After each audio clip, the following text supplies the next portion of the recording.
I'm Corey Evan, coming up on the Weekender. The Mexican president has confirmed the capture of the Knights Templar drug cartel's kingpin. Will it knock over all the other drug cartels? I don't think so. Congress has okayed a stopgap Department of Homeland Security funding bill, but will they fund it long term? Has yet to be answered. Kids, if you're gonna steal a car, don't take selfies or you'll end up in crime and pinheads. Al Sharpton takes a spin on the wheel of misfortune. And GSN announces a Monopoly revamp for their upcoming lineup. Guys and gals, throw another log on the fire. Keep yourselves warm. The Weekender starts now. Making sense of the week's news and most of your weekend from Southern California. This is the SHR Weekender with Corey Evans. It may be cold in our LA bureau, but it warms my soul to know that you're listening to the SHR Media. I'm Corey Evan, thanking you very much for joining us today. Let's get right to it, starting in Mexico from the Miami Herald. Servando Gomez could have served as a model for the AMC television show Breaking Bad about a humble schoolteacher turned drug kingpin. But unlike the fictional Walter White who went down in a hail of bullets, Gomez, known as La Tuta, or the teacher, fell into police hands before dawn Friday in the city of Morelia without firing a shot. President Enrique Peña Nieto confirmed the arrest in a posting on Twitter at noon, declaring it the result of intense intelligence work. A primary school teacher who became one of Mexico's most wanted and high-profile criminals, the 48-year-old Gomez headed the Knights Templar crime group, which wreaked havoc in the state of Michoacan, forcing a federal takeover of the state last year. Authorities described Gomez as a mastermind of meth dealing, extorting, corrupting regional politicians, and promoting himself on social media. He was a self-confessed criminal wearing an ever-present baseball cap who loved to post videos on social media offering homespun thoughts on his native Michoacan. He had a penchant for releasing secret videos of meetings with leaders of the political class in the state, keeping politicians there on edge. Authorities offered little info on the arrest, saying only that Gomez had been seized in a private home in the Oviedo Mota district of Morelia, the capital of Michoacan state. A $2 million bounty had been on his head. Or is that 2 million pesos? Either way, that's a big reward, and thankfully the guy is in custody now. Although I have yet to believe that that'll do anything to dent the big-time drug cartel situation in Mexico, so that's why I wouldn't want me and my fiancé to go there for our honeymoon. And I'd also be skeptical about going to Zimbabwe. This from Reuters. Zimbabwe's President Robert Mugabe celebrated his 91st birthday with a lavish party by the spectacular Victoria Falls on Saturday, prompting many Zimbabweans to question once again when he would leave office and who would succeed him. Thousands of supporters sat in large white tents during the $1 million birthday celebration on a rolling golf course near the waterfalls, organized by a ZANU-PF party. His party has said the money was raised from individual and company donations, although we here at SHR Media take that with a grain of salt. Mugabe is a deeply divisive figure at home and abroad, and is the only leader the Southern African country has known since declaring independence from colonial power Britain in 1980. On Friday night, Mugabe told State TV in an interview, the final of a two-part series, that he would not anoint a successor to take over ruling the ZANU-PF party. Last December, ZANU-PF re-elected Mugabe, making him candidate in the next election in 2018, when he will be 94. Mugabe denies media reports he is suffering from prostate cancer and maintains his several trips to Singapore are for routine medical checks and to fix a recurring eye problem. At his party in Victoria Falls, Mugabe, who donned a striped black suit and red tie, showed no signs of ill health as he spoke for more than an hour, during which he attacked Western powers for imposing sanctions on Zimbabwe. And knowing that the guy goes to Singapore to get his eyes checked and all the medical stuff, that just goes to show you how hard it is to find good medical care in Zimbabwe. Corruption knows no boundaries. I feel for the Zimbabwean people, that's for certain. But before I bring things back home, Fox News has one for me out of Johannesburg, South Africa. A newborn was kidnapped from a Cape Town hospital in '97, but her parents never gave up hope, and now, 17 years later, they found her. The family had always celebrated their missing daughter's birthday on April 28th, and following her remarkable discovery, the girl's biological family is planning a festive celebration for her first birthday with them. A 50-year-old woman was arrested and appeared in court Friday on charges of kidnapping and fraudulently pretending to the child's biological mother, police spokesman Andre Trout said. The woman will again appear in court on March 6 after she has gone through an identity parade, according to the South African Press Association. The girl, who turns 18 in April, was raised by the arrested woman and her husband as their only child. She was living just a couple miles from her biological parents, but, as the Cape Argus newspaper reports, the amazing discovery happened by chance when she became friends with her younger biological sister when they attended the same school. Yeah, I wondered why those two looked so similar to one another. There had to be some sort of connection. I mean, here in America, we know the phrase, brother from another mother, but these two are definitely sisters from the same mother, and it's good that they finally figured this all out.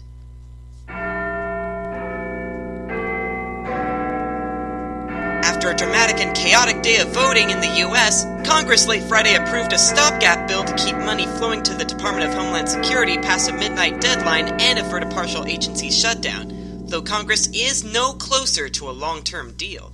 The House voted 357 to 60 for a mere 1-week spending bill. Wow, a whole week of money. That's amazing. The Senate already had approved the measure. President Obama signed the bill into law late Friday night.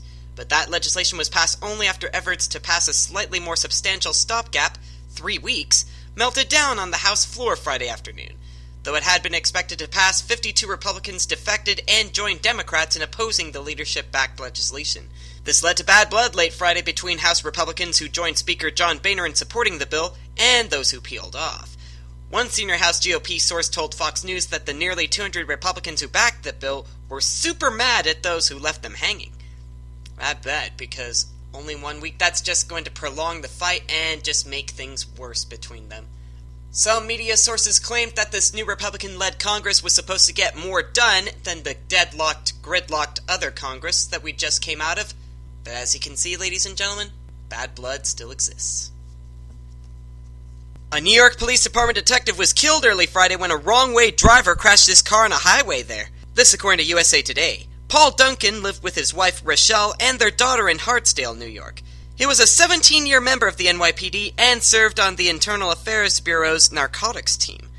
Paul and Rochelle Duncan were high school sweethearts who recently celebrated their 20th wedding anniversary. This according to Rochelle's sister Raquel Abraham. She added that he was looking forward to retiring soon and starting a business for at-risk individuals. Members of the NYPD are assisting Duncan's family, and Greensburg police have also offered their help, Supervisor Paul Feiner said. State Trooper Melissa McMorris, a state police spokeswoman, identified the wrong-way driver as Efren Moriano of Yonkers. He was at Westchester Medical Center in a medically induced coma. The crash occurred on the Sprainbrook Parkway just south of Route 100B. McMorris said Moriano's 2013 Civic was traveling north in the southbound lanes. Duncan was southbound in a 2011 Honda Pilot. Well, Mr. Moriano, you did a good job of matching your car up with the officer's car. But maybe you ought to have learned what the meaning of do not enter wrong way is. I mean, when you see a wrong way sign, you can't drive that direction on that side of the freeway. Duh! So congratulations on hammering that point home. And before we get into our continuing battle against global socialism, as you know, ladies and gentlemen, Leonard Nimoy of Star Trek fame is dead at the age of 83. NASA paid tribute to the actor on Friday with a post on Twitter featuring a photo of Nimoy and his Star Trek co-stars in front of the Space Shuttle Enterprise, named for the fictional starship in the television show. In April 2012, Nimoy greeted the Space Shuttle Enterprise with a Vulcan salute when the spacecraft prototype was delivered to New York City for installation at the Intrepid Sea, Air and Space Museum. Nimoy's friends and colleagues have posted their feelings about the Star Trek legend on social media as well, and I will go ahead and post all of those on the Facebook page for you, facebook.com/SHR Weekender. Live long and prosper, folks. Mr. Nimoy certainly did. And now, ladies and gentlemen, it is time to move on to our continuing battle against global socialism. According to the Sacramento Bee, hundreds of farmers in the Central Valley of California were told Friday they can expect zero water, that's right, absolutely zero water at all, from the federal government, the latest fallout from what is likely to be a fourth straight drought year in California, they say. The announcement came from the U.S. Bureau of Reclamation, which operates a system of reservoirs and canals that make up the Central Valley Project. It mirrors a similar announcement last year that led to hundreds of thousands of farm acres being fallowed. The announcement doesn't affect all farms, thankfully. Some farmers in the Central Valley don't rely on Reclamation Bureau water at all, and some that do also have other sources of water, including their own diversion rights in rivers and streams, groundwater wells, and the ability to purchase from other suppliers. But for many, Central Valley Project water makes up a large share of their supply, and a zero allocation means that land will have to be fallowed again this year. Friday's announcement marked a first forecast for water deliveries for the year. The allocation could improve if the rest of winter turns wetter, and looking outside of my studios here in the Los Angeles area, it is starting to look that way, but it's still touch and go. So until we get more rain, Mr. Jerry Brown, quit dumping our water in the ocean. Please.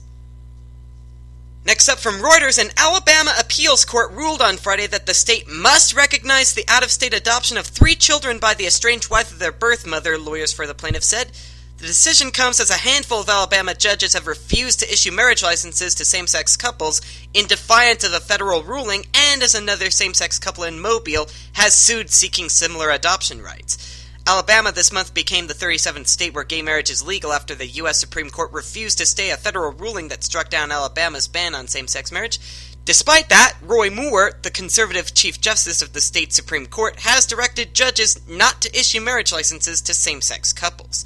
The U.S. Supreme Court will, by the end of June, decide whether states can ban gay marriage. So much for the sanctity of marriage. I mean, I'm getting married this June, and I'd kind of like to be able to marry in the same free country that I was born into. So those of you conservatives out there, please call, write, text, fax, whatever you have to do to get a hold of your representatives and tell them, it ain't right! Sorry, Michael Turco. The subsidies made possible under the Affordable Care Act and the millions of Americans who rely on them now hinge on the outcome of a lawsuit known as King v. Burwell, in which the Supreme Court is to hear oral arguments on Wednesday. At issue is whether the IRS can extend tax credits, known as subsidies, to federal marketplace consumers, 87% of whom rely on them to make their premiums more affordable. The health law's opponents say people who buy coverage through the federal marketplace, including Texans, for example, are not entitled to subsidies because the law states subsidies are available to those enrolling through marketplaces established by states. Proponents argue the wording is flawed, arguing the law was supposed to extend subsidies to all consumers. Residents of Texas and 33 other states used the federal website to sell insurance because their state did not establish its own marketplace. The court is expected to rule by June. Health and Human Services Secretary Sylvia Burwell told Congress Tuesday that no administrative fix exists if the Supreme Court rules against the subsidies. So, how successful will we be at telling the government to leave our water alone? How many blows must us opponents of same-sex marriage take? And when will that rat exterminator we called on the White House finally get there to get rid of the rats? Stay tuned for developments in our continuing battle against global socialism. It's break time, and when we come back from break, teenagers taking selfies of themselves while stealing a car? That's definitely going to land you in my Crime and Pinhead segment. Al Sharpton, buckle up. You're going for a spin on the Wheel of Misfortune. And if you're a Monopoly fan, today's Game Show News Minute is all for you. That's coming up on The Weekender when we come back. You're listening to SHR Media.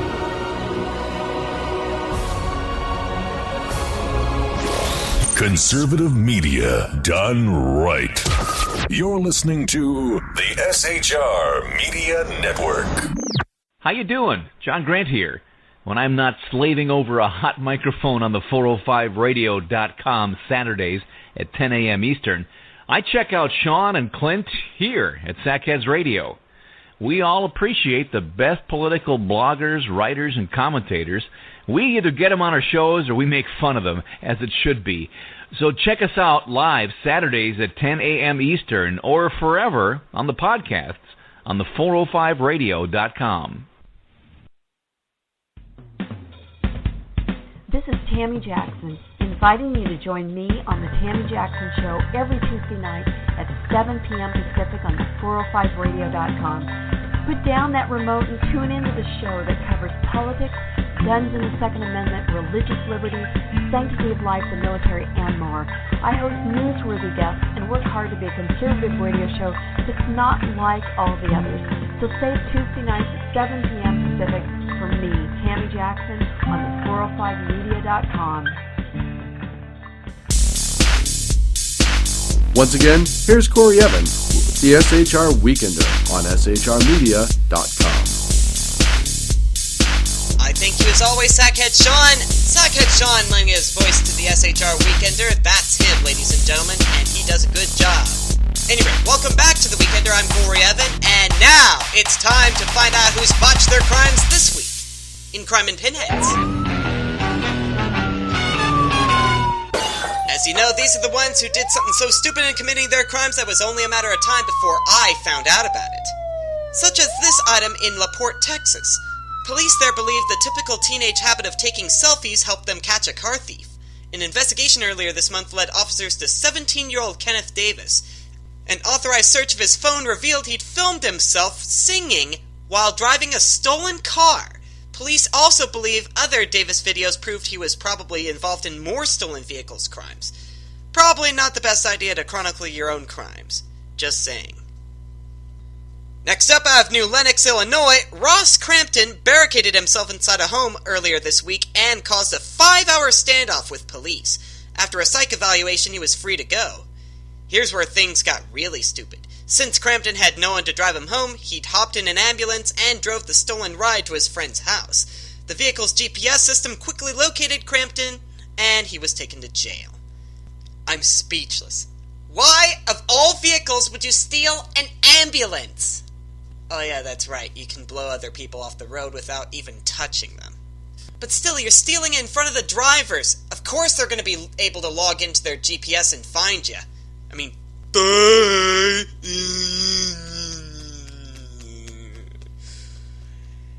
And finally, a Seattle apartment burglar tried to make his escape by cutting through drywall and crawling through air vents. What had he stolen exactly? Quarters. From a vending machine. This is better than television. According to Huffington Post, he hid in an air vent when he heard his captors, but he had to ask them for help when he got stuck. When asked if he needed medical attention, he replied, heroin. Yeah, like that's medical attention. That's just gonna cause you to need medical attention, my friend. Why would you cut drywall? I mean, obviously the hole in the drywall, that's obviously gonna lead them to you, but the fact that you got stuck makes it all the more lol-worthy. Dumb criminals beware! I'm watching you. I'll see you next week in Crime and Pinheads. And now, ladies and gentlemen, it's time to take a spin on the Wheel of Misfortune! The Wheel of Misfortune. Yes, ladies and gentlemen, this is where public figures, whether they're politicians, celebrities, or business owners, get highlighted for getting involved in something that leads to their downfall, in one way or another. And I've got 3 good items to get to, so let's take our first spin, which is going to land on... Oh dear, she hasn't shown up in my news for a while. It's Lindsay Lohan. A Los Angeles court has ordered Lindsay Lohan to redo 125 hours of community service after deciding that activities the actress performed during her time in London last year did not count. The Mean Girls actress, according to NME.com, was ordered to perform 240 hours of community service in 2013 as part of a plea deal brokered in the wake of allegations of reckless driving and lying to the police. While in London last year, starring in a West End revival of David Mamet's play Speed the Plow, the actress became involved with a charity group called Community Service Volunteers and spent time working with teenagers in Hackney. Quote, she has built strong relationships with the young volunteers she has worked with on the scheme, a CSV representative told the court. Lohan sought to claim these hours as community service, but prosecutors alleged that she wants to receive credit for hosting a fundraiser event for CSV bosses, allowing teenagers to shadow her and even hold meet and greet events. Superior Court Judge Mark Young decided to annul any credits Lohan had received during her time in London, the BBC reports, and the actress will be assigned a new community service at a hearing on March 12th. She will then have until May 28th to complete the outstanding 125 hours. Unfortunately, Miss Lohan, I think the problem here with serving your time in another country is you didn't serve it here. So therefore, I agree with the judge on this one. It doesn't count. I mean, you may have struck some good relationships over there, but here in the US, it doesn't help one bit. Sorry. Right, let's go back to the wheel, and this time it's gonna land on... Ooh, Vanilla Ice. Vanilla Ice, aka Robert Van Winkle, says that his recent burglary arrest is, quote, a mess and I'm dealing with it, unquote. Appearing on Good Morning Asinine Friday to promote the 5th season of DIY Network's The Vanilla Ice Project, the rapper couldn't say much about his legal issues but shared a bit about what's going on. Quote, it's all blown out of proportion. It's a mess and I'm dealing with it, he said when first asked about the incident. He would repeat variations of those comments in response to co-host Lara Spencer's additional questions about his legal situation, but he also repeatedly said he couldn't go into detail. I wonder why not. Van Winkle was arrested and charged with burglary and grand theft last week after Florida investigators discovered several items removed from the house next to the one he was renovating at his home. On GMA, Van Winkle confirmed that he was renovating the house from which the goods were taken and that the house was being foreclosed upon. Van Winkle also repeated what he told investigators according to a copy of the police report obtained by ABC News that he was going to purchase the house in question. Couldn't you have waited until the purchase is complete, Mr. Van Winkle, before you go ahead and take stuff from it? I mean, you're just gonna land yourself in the pen if you do it the other way around. There's a process to this, Mr. Van Winkle. Otherwise, you're gonna be experiencing chocolate rain. At any rate, with that said, it's time to take one more spin, and this time it's gonna land on... Ooh, it's a long one. Ooh, Al Sharpton. As verified by James O'Keefe of Project Veritas earlier this week on the Evan Miller Report, the Reverend Al Sharpton is being booted from his weeknight TV host on Politics Nation and relegated to the pile of less-watched weekend fare, according to one source within MSNBC. They're citing the need for the cable provider to bolster slagging audience numbers. Company president Phil Griffin said that the outlet's Republican bashing days are pretty much over, and that, as part of the image overhaul, it's now being surmised that Mr. Sharpton's show needs to move from its 6 p.m. slot, according to the Daily Mail.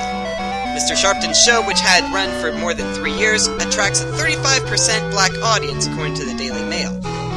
Mr. Keith Olbermann, an outspoken liberal news commentator, left MSNBC in 2011 to take a job with ESPN. The talk of Mr. Sharpton comes as the company canceled the afternoon shows of both Ronan Farrow and Joyanne Reid due to poor ratings. Now, you know, ladies and gentlemen, that we are not fans of the Reverend Al Sharpton because we believe him to be anything but reverend. I mean, how can you be liberal and God-fearing at the same time? In my head, it doesn't add up. And it certainly doesn't make your shows attractive to America. I mean, Piers Morgan learned that the hard way. In fact, I don't even think he's learned. So Al, Piers, meet and greet. Get to know each other. I'm sure you two will get along just fine. Right, I thank you for taking a spin with us on the Wheel of Misfortune, ladies and gentlemen. Coming up after the break, Monopoly is the highlight of GSN's March lineup in our Game Show News Minute.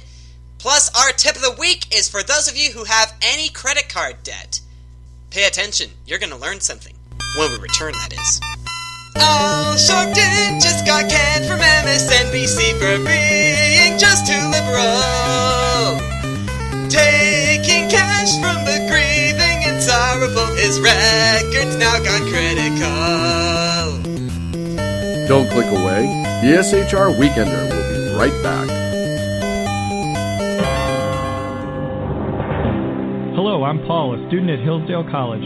Here is my professor, Dr. Larry Arnn, on the separation of church and state. America's founders believed in the separation of church and state, in that the country was not to have an official religion or an official sect.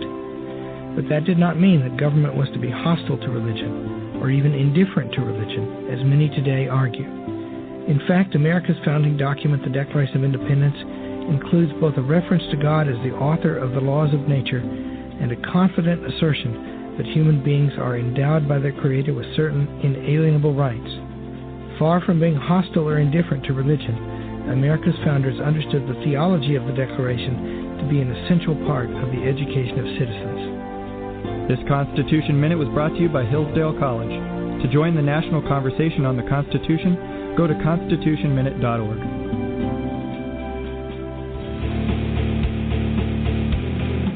Hi, this is Rooster from Outcry Radio. Catch me here on Blog Talk Radio every Saturday night at 11 p.m. Eastern Standard Time, or follow my blog. Now, back to the Sackheads. Conservative media done right. You're listening to the SHR Media Network. I'm Corey Evan, the Game Show Geek. It is the last day of February 2014. Here's your Game Show News Minute. GSN announced Wednesday that it has acquired the new nationally syndicated game show Monopoly Millionaires Club. GSN will air new episodes of the series Tuesdays at 8 Eastern, beginning Tuesday, March 31st. The studio audience in this version will be divided into groups corresponding to classic Monopoly game tokens such as the shoe, the wheelbarrow, and my personal favorite, the car. And in this version, the winning contestant can go for $1 million. The challenge has been accepted for the 27th time at MTV. MTV President of Programming Suzanne Davis announced today the renewal of the challenge for season 27, and it returns with the most mind-blowing season yet, they say, placing contestants in exotic locations to compete in extreme challenges that test their physical, mental, and emotional strength in hopes of winning a massive cash prize. And at this year's MIP TV convention, ITV Studios plans to present 14 new formats spanning such categories as reality, entertainment, factual entertainment, and quiz shows. Among their upcoming quiz show offerings is a brand new one called Money Where Your Mouth Is by the Believe Entertainment Group, which is supposed to be a comedy quiz show. But will it get me laughing? You'll have to find that out when Money Where Your Mouth Is does premiere on ITV. That's your Game Show News Minute. In the meantime, I'm Corey Evan. Have a nice day. I'm sorry, but whenever someone calls a game show a comedy game show, I mean, let's make a deal. They added a lot of comedy to it, and that, I think, has helped their numbers. So if you're going to call a game show a comedy game show, you better live up to it. Just saying. Right, ladies and gentlemen, if you have a credit card balance, listen up. This week's tip of the week is just for you. And yes, it's yet another simple one. Depending on the balance, it may seem like an extreme headache. I've got a credit card myself, which I'm working on, and here's a tip that I can personally pass on from me to you. You know that minimum payment that they ask for every month? You notice that as well, some credit card companies will actually print out how long it'll take you to pay off that credit card if you pay only the minimum payment they're asking you for. And in some cases it could take multiple years or even decades to pay off if you're only paying like 15, 20, 30 a month. So my advice to you is to pay double, or if you can afford it, triple the minimum payment each month. You know, if they're asking for $40, pay $80 or pay $100, whatever you can make possible, because the more you pay each month on your credit cards, the more it'll reflect over the long term. Like on a $1,500 credit card, if you pay only the minimum payment of like $30, it could take you upwards of 10 years to pay it off, and it would cost you a total of $3,000 or more, depending on your rate. But if you were to pay like $75 on it, you could get that thing done in 3 years, or less. And you could easily save $1,000 on that. So there you are, ladies and gentlemen, I just saved you $1,000 right there. I'm a moneymaker right here. It's so good to be an American. And on that note, we better end the Weekender before things get any lower. Such as these clouds, which are promising to dump rain on my head. I gotta get inside. Thank you for listening. Follow me on Facebook.com/SHR Weekender and tweet us at SHR News Desk. For all of us here at SHR Weekender, I'm Corey Evan saying make it a great weekend or not, whether it rains or not. The choice is yours. I'm going inside. I'll see you inside, guys.